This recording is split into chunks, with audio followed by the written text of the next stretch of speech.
Good morning. Finally made my way north up to the course that I've been trying to get on for the last couple of weeks. I've got a good window in the weather, so I'll finally get this route done today.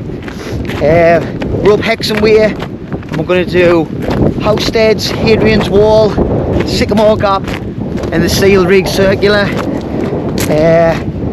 This is just under 7 mile.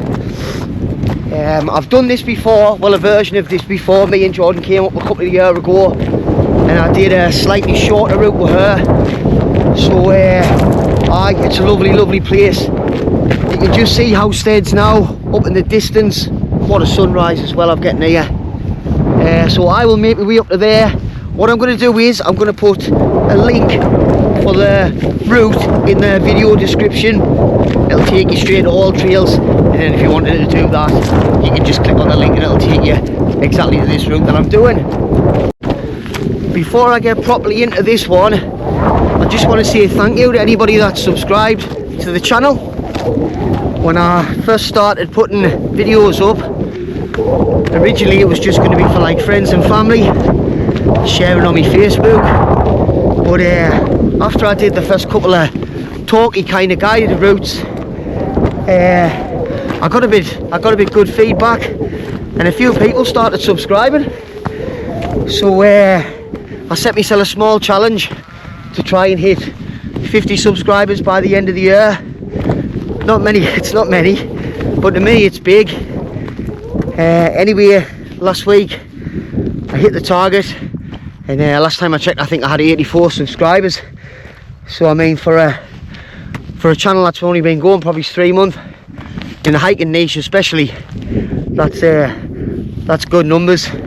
So if you're watching this for the first time and you like hiking and the outdoors and all that type of shit, give the channel a subscribe, because I've got some belter routes planned for the rest of the year. I'm off course already.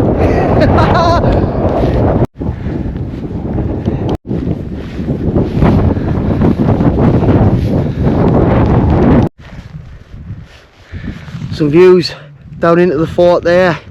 I'm not going to go in. You can pay to go in, but I'm not going to do that. I mean, it's too early to do one there. What a day, what a morning. Right, some facts about Housestead Fort. It was built in 124 AD.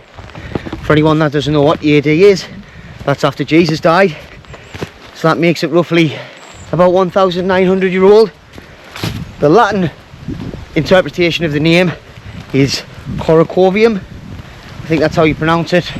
And that translates to place of the effective fighter. So there's probably some proper tough gadgets kicking around here back in the day. It sits about 850 feet up on the ridge with 360 views, especially towards the north, so they could clock the barbarians coming down, and then it would probably have a bit of a tear up with them every now and again. Apparently it has the best preserved toilets you can find in the Roman world.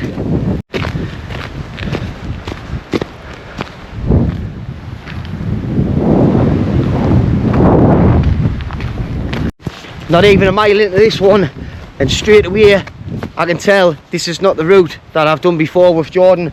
This is completely different. We headed off to the right when we got the Housesteads, where this one's taken us left. So this is all new. This is a totally new route to me.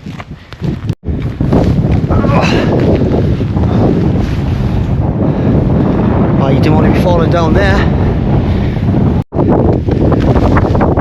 That means you, Robin of Loxley. As you can see, we're now at Milecastle 37. There's not a great deal to see, but we'll come through here and you're basically just following Hadrian's Wall.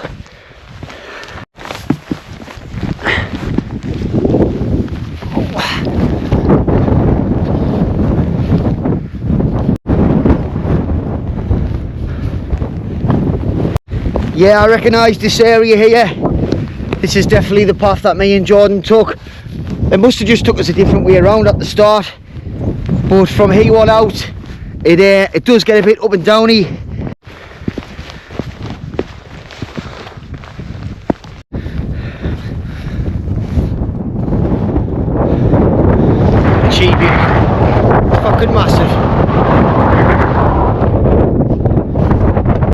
Jesus Christ, that's a bit scrambly, isn't it?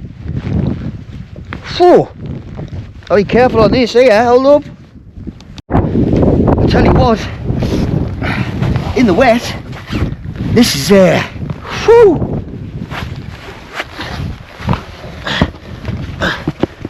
It's a bit naughty getting down this. Jesus Christ, if you slip, you're fucked.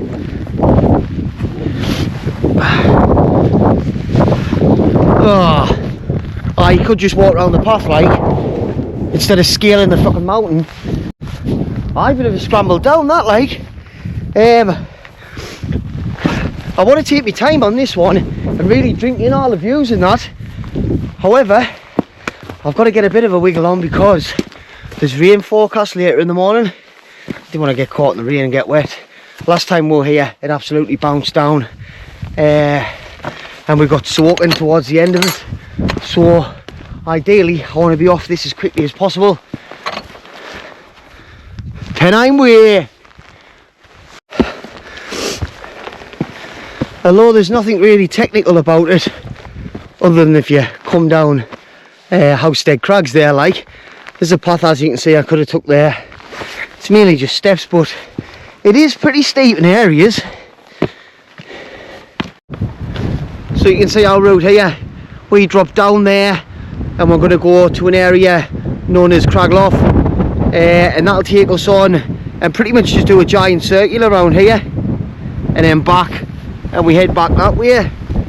Once I get over to Cragloff, which is the glacial lake, you might recognise that area. Nothing of Robin Hood, Prince of Thieves from 1991 if you're of a certain age. Pretty much from Cragloff to the Sycamore Gap Tree, or where it used to be, and Steel Rig.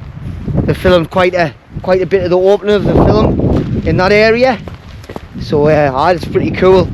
What a film, man, what a cast. Kevin Costner, Alan Rickman, just to name a few.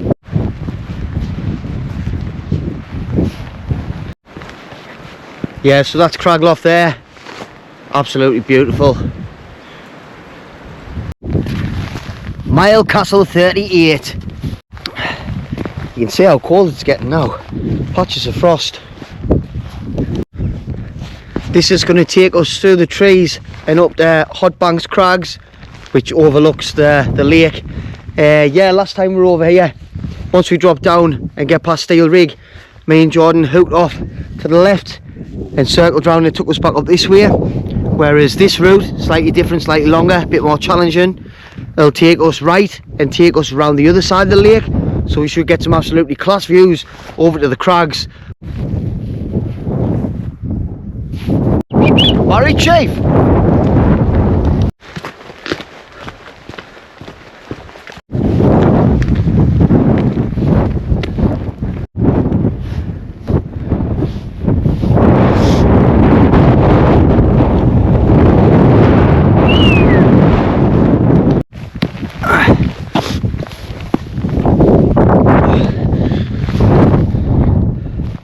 Tell you what, man, that's a long way down, that.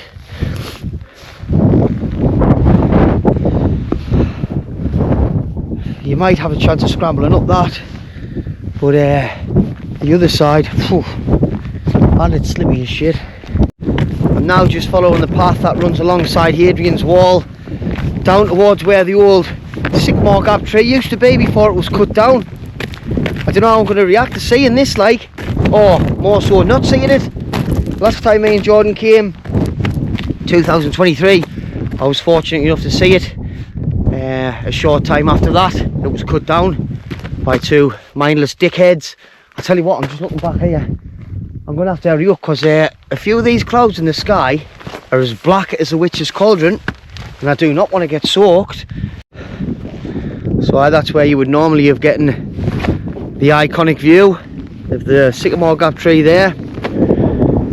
And I'm not going to lie, man, that's a sad sight, that's a fucking travesty to come over here and not see it. So this is the wall that Kevin Costner ran down on the film Prince of Thieves. I have done it, but I'm not going to do it again. That's a sad sight, that, like, that really is a sad sight. honestly, it's choking us up, that. I can't believe that. I mean, that's the good news. It's sprouting, but that tree was like between 150 and 300 year old. You're not going to ever see it in generations upon generations. You're not going to see it because of two fucking dicks who's cut it down for no reason at all.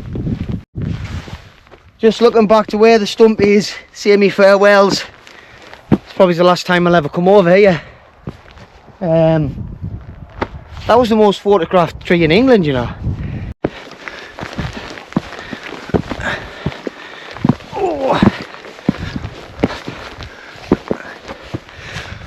We'll now scramble up here, steep section, onto steel rig.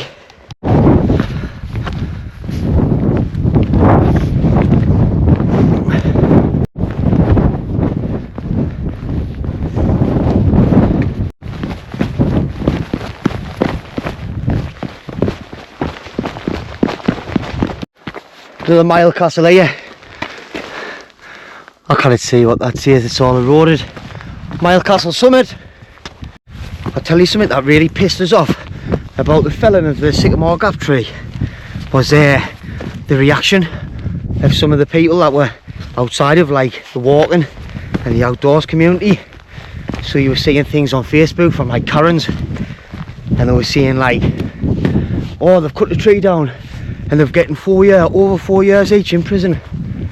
People is like going round raping children, abusing kids, and they'll get a slap on the wrist. I totally agree with you, but the sentence that them got for cutting the tree down was appropriate. In fact, it's lenient to me. The judicial system in this country is broken. To me personally, if you're hurting children, there's no sentence long enough for you. You should be strung up by the neck or lined up and shot. That's what's wrong with this country. Not them getting the jail time for cutting the tree down. We'll head up here towards Steel Rig, where we'll come to some steep as shit steps. Last time we came, it was a lot busier, obviously because the tree was still standing. I haven't seen one person. Well, I've seen one fell runner, and we stood for ages waiting to go down these really narrow steps, and there was just a wave upon wave of people coming. I'm not going to have that problem today. Obviously the tree being cut down is massively affected the tourism of this area. We've got a bit of an aversion going on over there. If I was climbing the Cheviot today, I might well have been looking down on a sea of cloud, but I'm keeping that till it turns a lot colder. I want to climb it in the snow. First three people I've seen up in the distance, and I would imagine with the big backpacks and stuff on, they're probably walking the length of Hadrian's Wall. Goes on for about 73 miles, but out of the national trails they say it's the easiest to do.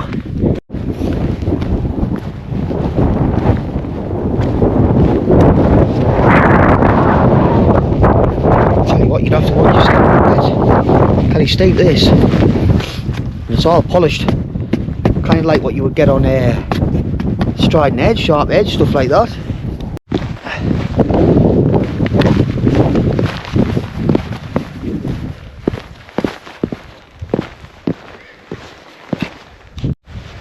What a strange thin gap.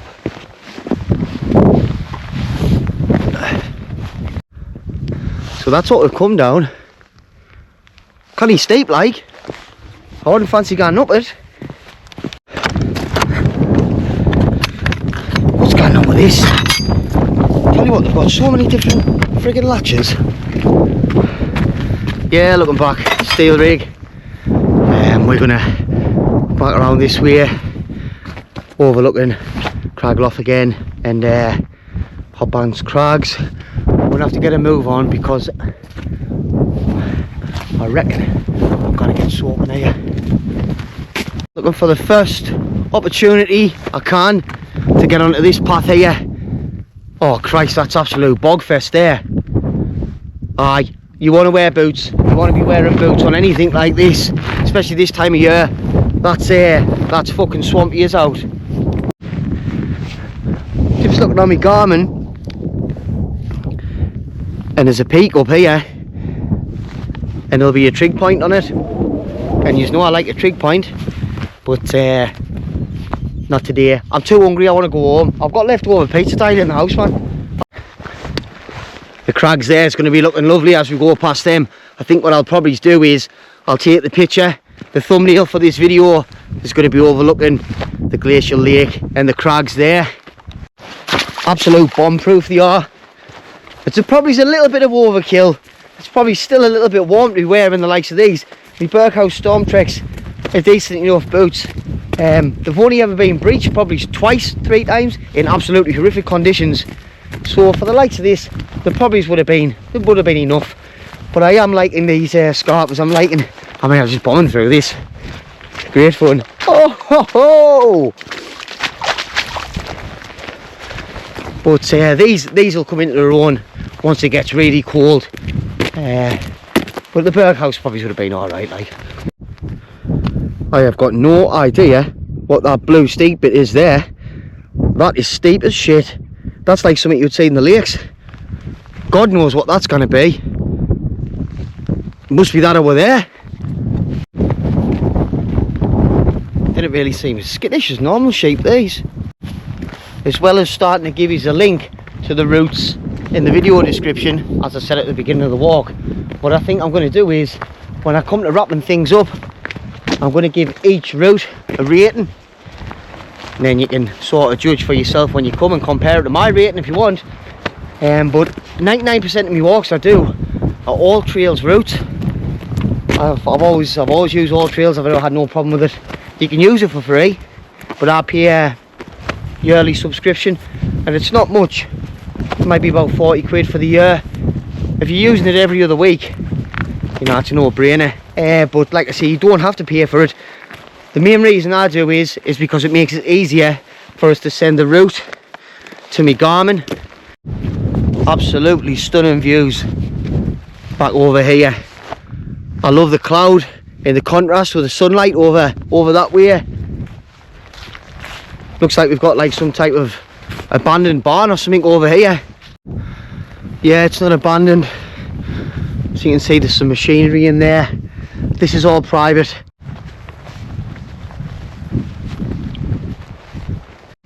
So we've come across the fields for quite a stretch. Obviously that's where we went up originally this morning, and we've dropped down and come a good distance across the fields. We're now going to hang a right, and that'll put us back on the original path that we were on to start with.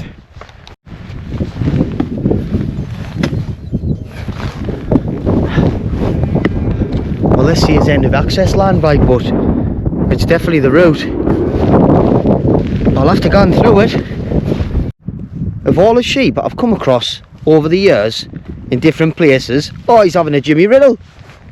These ones here are the least skittish sheep I've ever seen in my life. When you get close to the ones over like the lakes or the Pennines, North Yorkshire Moors, they always take off. I mean, this guy here, he's not even bothered. He's just standing there having a fucking piss. I'm not really keen on this. There's dogs. This is the farmer's house here. There's a dog in there. But that's where the route's taking us back over here. I'm going to have to run the gauntlet here. I hope this dog doesn't come out and savage us.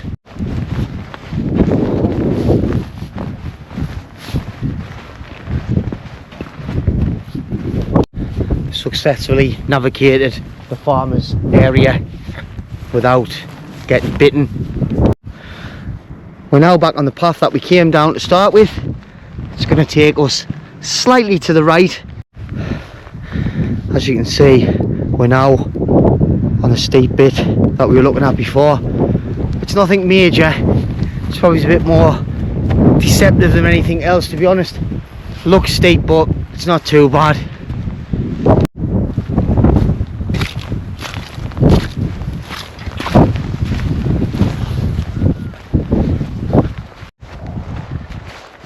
That's where we've come across this morning. That's the steep rocky area we came down. You can see a couple of people are walking there now. But on the way back, we're more to the right. Lower down, you can see there's a few people coming over now. I knew this place would get busy-ish, like. That's why I come over early.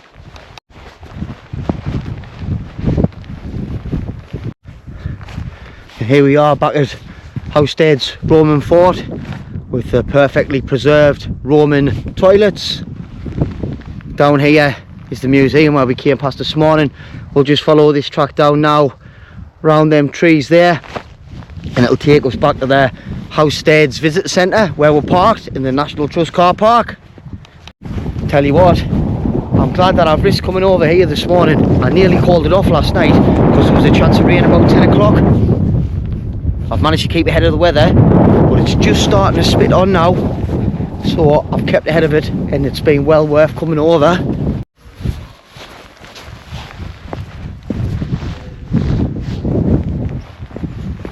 I was going to do the wrap up now, but I think what I'll do is I might do it in the car, and I'll show you the Houstead Visitor Centre.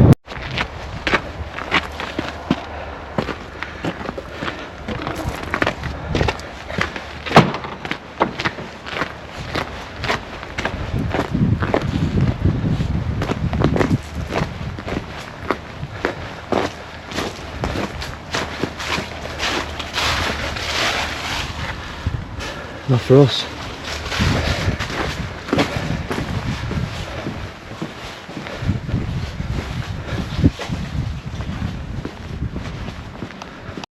Right, I'm now back at the car in the car park. That's the Houstead Visitor Centre there we came past. It's got a cafe, it's got toilets. I was tempted to get some bait because I'm starving, but I've got some leftover pizza dial in the house. And we've got about an hour's drive home, so I'll level that because I'm absolutely ravenous. The walk itself was mint. I'm going to give it an 8 out of 10. It was pretty sad seeing the Sycamore gap tree stump, but other than that, the walk was absolutely mint. And I'll even put it in me top 5 walks this year. Bearing in mind, I've had some class days at the lakes as well. So to put that in the top 5, you know, it says a lot about it. It says a lot for it. Again, thanks to everyone who's subscribed, and if you're watching this for the first time, give it a like, give it a subscribe, drop us a comment if you want. But I have thoroughly enjoyed this, being a class day, and it's always a bonus when we've kept ahead of the rain. So next time I come up here, it's probably just going to be the Cheviot, but like I said earlier, I'm kind of waiting for the weather to turn a lot colder because I'd want to do that in the snow.